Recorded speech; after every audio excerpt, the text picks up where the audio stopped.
Thank you sa pag-click ng aking video.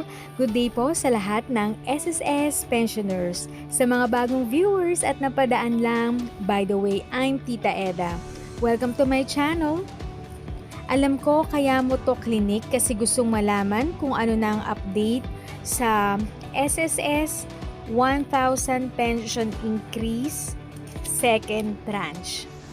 Lahat po tayo ay gustong malaman when i-release ni SSS ang 1,000 pension increase second tranche.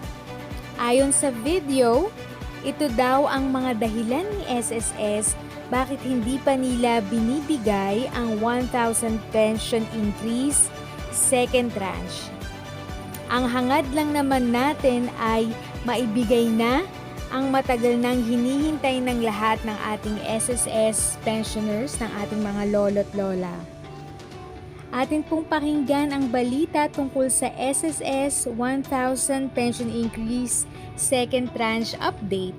Pero bago yan, don't forget to subscribe to my channel, like, share this video, and comment.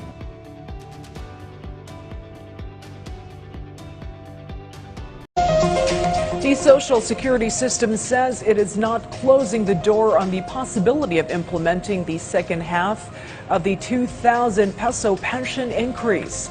But it said this is being studied carefully since contributions have dropped during the pandemic. During the public briefing program aired over PTV, SSS President and Chief Executive Officer Aurora Cruz Ignacio said a lot of SSS members were not able to pay their contributions, which was attributed to job losses and movement restrictions. Only a 1,000 peso additional increase in SSS pensions was implemented in 2019 out of the total 2,000 peso hike.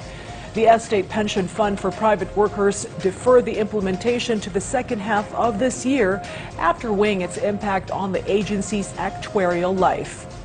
Ignacio said the contribution increase they implemented last year is a big help in boosting SSS funds, but the agency has to extend several benefits to its members, such as calamity loans and unemployment benefit packages due to the pandemic.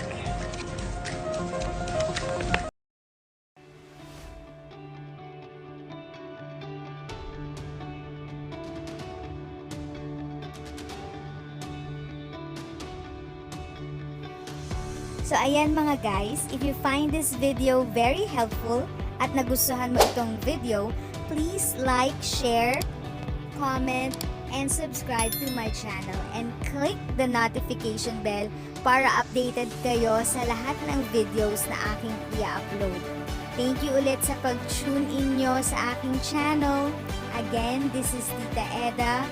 If you have questions and you want information, just visit Tita Eda's channel. Continue to be a blessing and stay safe.